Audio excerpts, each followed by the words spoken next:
নমস্কার। আপনারা অন্নপূর্ণা যোজনার টাকা এখনো পর্যন্ত ব্যান নমস্কার।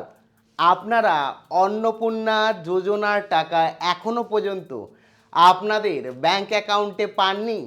তো এক্ষেত্রে এখনই এই দুটো কাজ করুন যাতে আপনার টাকা যথাসময়ে আপনার ব্যাংক অ্যাকাউন্টে চলে যায়। তো এক্ষেত্রে আমি বলে রাখি যে আপনাদের যে টাকা রয়েছে, এখানে দেখতেই পাচ্ছেন অন্নপূর্ণার টাকা যদি এখনও না পেয়ে থাকে তাহলে কি আপনার ফর্ম বাতিল হয়েছে?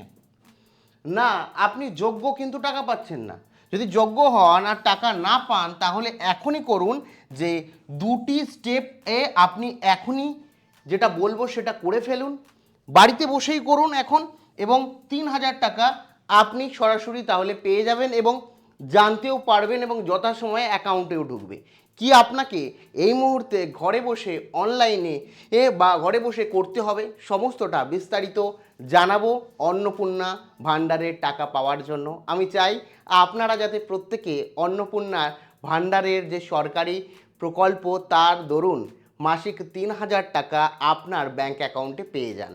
সেই কারণেই এই ভিডিওটি প্রথম থেকে শুরু করে শেষ পর্যন্ত ওয়াচ করুন। ভিডিওটি ভালো লাগলে অতি অবশ্যই একটি লাইক প্রদান করুন। আমাদের পরিবারের সদস্য না হয়ে থাকলে এই যে সাবস্ক্রাইব বাটন রয়েছে, সাবস্ক্রাইব বাটনে ক্লিক করে পাশের বেল আইকনে ক্লিক করে অল নোটিফিকেশনে ক্লিক করে রাখুন, যাতে সমস্ত ইনফরমেশান সবার প্রথমে সম্পূর্ণ বিনামূল্যে পেয়ে যেতে পারেন। আর সাবস্ক্রাইব করতেও কিন্তু কোনো রকম টাকা লাগে না, সেই কারণে আপনাদের অনুরোধ অবশ্যই সাবস্ক্রাইব করে রাখবেন। তো এক্ষেত্রে প্রথমে এখন এই মুহূর্তে টোটাল 1,60,00,000-এরও বেশি কিন্তু অন্নপূর্ণা যোজনার সুবিধা পাওয়ার জন্য মহিলারা আবেদন করেছেন। অনলাইন অফলাইন মিলে প্রায় 1,60,00,000-রও বেশি আবেদন পড়েছে, এটা রাজ্য সরকার বলছে।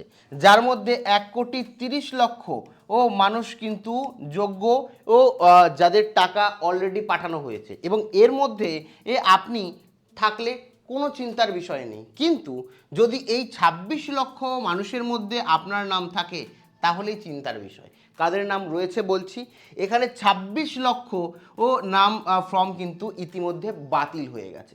এক্ষেত্রে বলে রাখি 1 জুলাই থেকে 1,30,00,000 মহিলার অ্যাকাউন্টে ধাপে ধাপে কিন্তু টাকা পাঠানো হচ্ছে। 1 জুলাই থেকে 1,30,00,000 মহিলার অ্যাকাউন্টে ধাপে ধাপে এই টাকা পাঠানো কিন্তু শুরু হয়ে গেছে অলরেডি, ঠিক আছে। এবার এক্ষেত্রে বলে রাখি যোগ্য হওয়া সত্ত্বেও আপনার টাকা ঢোকেনি, সেক্ষেত্রে কি করণীয় বলবো, কিন্তু একটা বিষয় মাথায় রাখবেন যে এখানে প্রত্যেকের টাকা একই দিনে ঢুকবে না। কারোর 1 তারিখে ঢুকেছে, কারোর হয়তো 5 তারিখে ঢুকবে, কারোর হয়তো 7 তারিখে ঢুকবে, কারণ ফার্স্ট লট, সেকেন্ড লট, থার্ড লট এরকমভাবে লটে লটে টাকা ঢুকবে। একে 1 জুলাই হতে পারে, 2রা জুলাই, 3রা জুলাই, 4ঠা জুলাই, এরকমভাবে কিন্তু আপনাকে মোটামুটি 1 সপ্তাহ ওয়েট করতে হবে। 1 সপ্তাহের মধ্যে কিন্তু টাকা ঢুকবে, কারণ সার্ভার জাম, 1,30,00,000 উপভোক্তা একসঙ্গে টাকা পাওয়া সম্ভব নয়, এই কারণেই গতির কাজ ভিন্ন হচ্ছে। এবার এটা ডিপেন্ডও করে কোন আপনি ব্যাংকে ডিবিডি লিঙ্ক করেছেন এবং সেই ব্যাংকে অ্যাকচুয়ালি সার্ভার কেমন কাজ করছে তার উপর, এবং সিস্টেম লট অনুযায়ী ধাপে ধাপে টাকাটা পাঠানো হচ্ছে। 1 জুলাই থেকে এই প্রক্রিয়া কিন্তু শুরু হয়ে গেছে। যেখানে হয়তো আপনার টাকা আপনি যোগ্য এবং আপনার টাকাও পাঠানো হয়েছে কিন্তু এখনও ব্যাংক অ্যাকাউন্টে ঢোকেনি। তো এক্ষেত্রে SMS আপনার কাছে এসছে, যদি SMS এসে থাকে তাহলে 100% আপনি টাকা পাচ্ছেন। যদি SMS না আসে তাহলে কি বলছি, টাকা না পেলে এই মুহূর্তে 3টি কাজ অবশ্যই করতে হবে, ঠিক আছে। তার মধ্যে 2টো কাজ তো করবেনই টাকা পাওয়ার জন্য। প্রথম যেটা আপনাকে কোনো মানে 7 তারিখ পর্যন্ত অপেক্ষা করুন। অনেকেই কি করছে, বিডিও, SDO কিংবা পঞ্চায়েত অফিসের কাছে জমায়েত করছেন। দেখুন সেখানে জমায়েত করে কোনো লাভ নেই, সেখানে কিচ্ছু আপনি করতে পারবেন না। সেই কারণে আপনাকে বলে রাখি আপনারা প্রত্যেকে কিন্তু কি হচ্ছে 7 তারিখ মানে এই সপ্তাহটা দেবে, সেই কারণে 7 তারিখ পর্যন্ত কিন্তু ওয়েট করুন। পাসবুক আপডেট করুন, অনেক সময় ব্যাংকের SMS আসে না, ঠিক আছে। সেই কারণে সরকারের মেসেজ পাঠালে SMS আসে না। ATM ব্যাংক বা সরাসরি ব্যাংকে গিয়ে ব্যালেন্স চেক করুন, পাসবুক আপডেট করুন। আর দ্বিতীয় হচ্ছে ডিবিডি লিঙ্ক যাচাই করুন, আপনার অ্যাকাউন্টে ডাইরেক্ট বেনিফিট ট্রান্সফার চালু আছে কিনা। অনেকের আমি দেখেছি যে সব করেছে, ডিভিডিও করেছে কিন্তু ঠিকঠাক করে ডিভিডি লিঙ্ক হয়নি, সেই কারণে আরেকবার আপনি এই ডিভিডি চেক করুন আপনার আর ম্যাপিং ঠিকঠাক আছে কি না আধার কার্ডে, আপনার আর ব্যাঙ্ক অ্যাকাউন্ট ঠিকঠাক সক্রিয় রয়েছে কি না সেটা দেখে নিন, যাতে ডিভিডি অর্থাৎ ডাইরেক্ট বেনিফিট ট্রান্সফারের মাধ্যমে আপনার ব্যাঙ্ক অ্যাকাউন্টে টাকা ঢুকে যায়।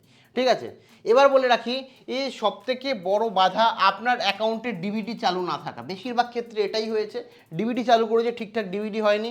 আপনার যে আধার কার্ড রয়েছে, ঠিক আছে, আপনার যে আধার কার্ড রয়েছে এই আধার কার্ডের সাথে যে ব্যাঙ্ক অ্যাকাউন্ট যুক্ত করেছেন সেই ব্যাঙ্ক অ্যাকাউন্টটাও সক্রিয় আছে কিনা সেটাও কিন্তু দেখুন এবং সেই ব্যাঙ্ক অ্যাকাউন্টে কিন্তু সরাসরি টাকা আসবে। সরকার আপনার থেকে কি হচ্ছে আইএফসি কোড বা আপনার অ্যাকাউন্ট নাম্বার কিন্তু চায়নি। কেন চায়নি জানেন? যদি আপনার কোনো কারণে মনে হয় যে এই ব্যাংকে টাকা নেব না, অন্য ব্যাংকে টাকা নেব, সেটাও কিন্তু করতে পারবেন, কারণ আধার কার্ডের সাথে ব্যাঙ্ক অ্যাকাউন্ট লিঙ্ক আছে। এবং আধার কার্ডের সাথে যে অ্যাকাউন্ট লিঙ্ক আছে, ধরুন এখন এসবিআই লিঙ্ক আছে, পরে মনে হচ্ছে এসবিআই অ্যাকাউন্টটা রাখবো না, আমি ব্যাঙ্ক অফ ইন্ডিয়ার রাখবো, তো এক্ষেত্রে আপনি ডাইরেক্টলি আধার কার্ডের সাথে লিঙ্ক যে ব্যাঙ্ক অ্যাকাউন্টটা সেটা চেঞ্জ করলে চেঞ্জ হয়ে যাবে। সরকারকে আর কোনো ডিটেলস দেওয়ার দরকার নেই। এটা হচ্ছে আপনাদের সুবিধা। এবং সরকার এবং আমাদের উভয়ের সুবিধা কি, সেটা হচ্ছে স্বচ্ছতা। একজন ব্যক্তির একটাই আধার কার্ড থাকে, ঠিক আছে, এবং একটা আধার কার্ড দিয়ে একটাই ব্যাঙ্ক অ্যাকাউন্ট ঢুকতে পারে। সেই কারণে আগে যে দুর্নীতিগুলো হতো যে একটা মানুষ একাধিকবার আবেদন করতো একাধিক ব্যাঙ্ক অ্যাকাউন্ট দিয়ে, সেটা হবে না, কারণ একজন মানুষ 10 বার আবেদন করলেও তাকে আধার কার্ড দিতে হবে এবং আধার কার্ডে এক টাইমে ব্যাঙ্ক অ্যাকাউন্ট জুড়তে পারবে। সেই কারণে একজন একের বেশি সুবিধা কোনো সময় দুর্নীতিভাবে নিতে পারবে না। সেই কারণে আধার কার্ডের সাথে ব্যাঙ্ক অ্যাকাউন্টের মাধ্যমে ডাইরেক্ট বেনিফিট ট্রান্সফারের মাধ্যমে কিন্তু চলে যাবে। তো আজকেই কিন্তু আপনারা আপনাদের এনপিসিআইয়ের অফিসিয়াল ওয়েবসাইটে গিয়ে ডিভিডি লিঙ্ক আছে কিনা চেক করুন।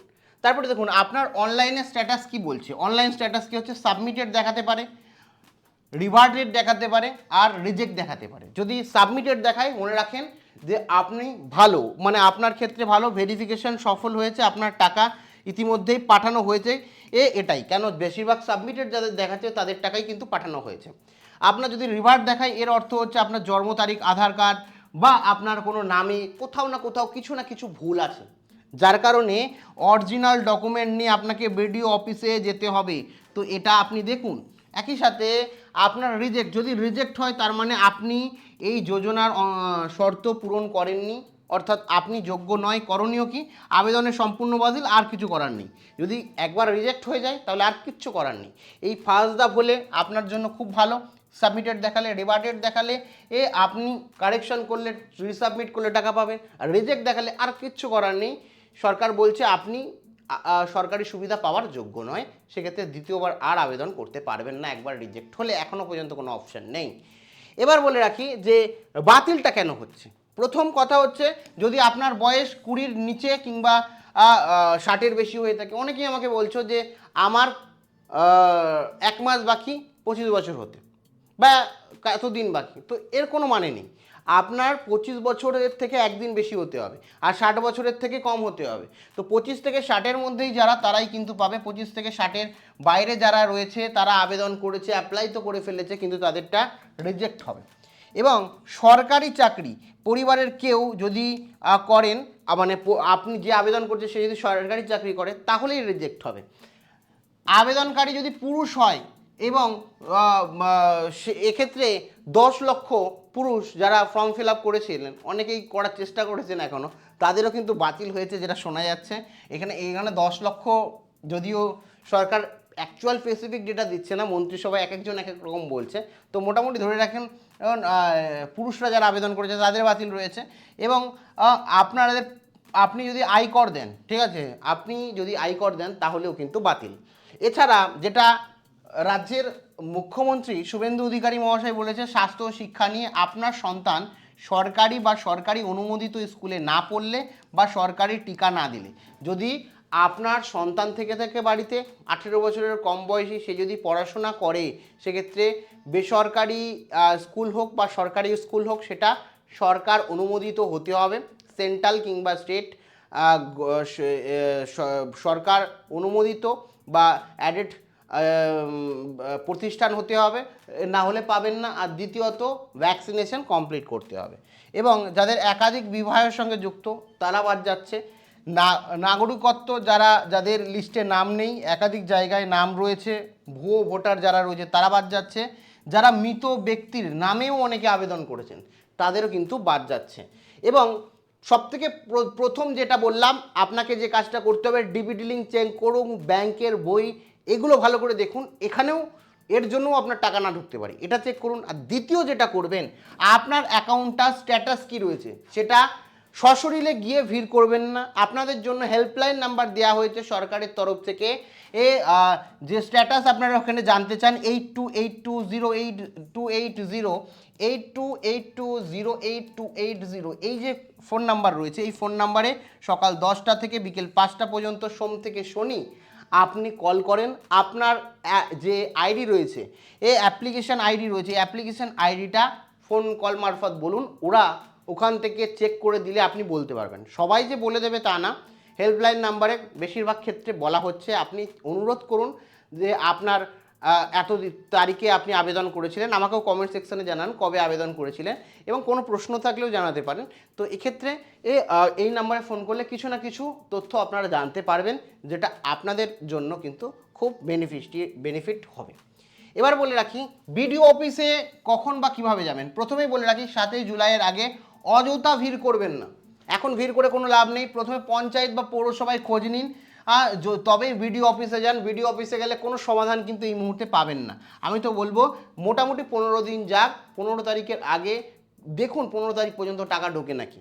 তারপরে আপনারা কী করুন, আবেদনপত্রের হার্ড কপি যেটা রয়েছে, যে অ্যাপ্লিকেশন আইডি আছে ওটা নিয়ে, এবং সমস্ত নথি অরিজিনাল এবং জেরক্স নিয়ে, এবং যদি সংশোধন হয় তার সংশোধন যদি হয় তাহলে তার ডকুমেন্টগুলো জেরক্সগুলো নিয়ে নেবেন, যাতে যদি কোনো অসুবিধা হয় সেখানেই ঠিক করে নিতে পারেন। মানে আবেদন যে করেছিলেন অনলাইনে তার প্রিন্ট আউট রিসিপ্ট এবং অ্যাপ্লিকেশন নাম্বার, একই সাথে আপনার যে ডকুমেন্টগুলো রয়েছে, বিশেষ করে Aadhaar card, voter card, PAN card, এই ডকুমেন্টগুলো বিশেষ করে, ঠিক আছে, রেশন কার্ড, এগুলো নিয়ে নেবেন, নিয়ে এর জেরক্সও নেবেন, নিয়ে তারপরে ভিডিওতে যাবেন। সেটা আজকে না, এখন অযথা ভিড় করবেন না। মোটামুটি আপনারা দেখুন আগে আপনার টাকাটা ঢোকে কিনা, ঠিক আছে। আর প্রয়োজনে হেল্পলাইনে কল করুন আগে, এই সাহায্যটা নিন। তারপরে মোটামুটি 7-10 দিন পরে আপনাদের যদি না ঢোকে তখন আপনারা যান। তো এই হচ্ছে পুরো ব্যাপার। এখনই দুটো বিষয় যেটা বললাম করুন। একটা হচ্ছে আপনার দিক থেকে যেটা পাসবুক আপডেট করুন, আপনার ডিবিটি লিঙ্ক ঠিক আছে কিনা চেক করুন, এই দুটো দেখবেনই। আর সাথে হেল্পলাইন নাম্বারে গিয়ে স্ট্যাটাস জানার চেষ্টা করুন, যে আপনার যে অ্যাপ্লিকেশন আইডি দিয়ে যে আমার অ্যাপ্লিকেশনটা কী অবস্থায় আছে, এখন আমি পাওয়ার যোগ্য না আমার বাতিল হয়ে গেছে। তারা কিন্তু যে অ্যাপ্লিকেশন স্ট্যাটাসটা আছে তারা বলে দেওয়ারই চেষ্টা করবে। যদিও এখন প্রচুর মানুষ ফোন করবে, সেক্ষেত্রে বিরক্তবোধও হতে পারে, নাও বলতে পারে, কিন্তু ট্রাই আপনার করতে কোনো ক্ষতি আসে না। সেই কারণে অবশ্যই টোল ফ্রি নাম্বার, বিনামূল্যে আপনি কিন্তু এই কল করে নিতে পারেন, এবং সরকারি হেল্পলাইন নাম্বার এটা। সেই কারণে আর কোনো রকম জিজ্ঞাসাবাদ থাকলে অবশ্যই কমেন্ট সেকশানে কমেন্ট করে জানাতে ভুলেন না।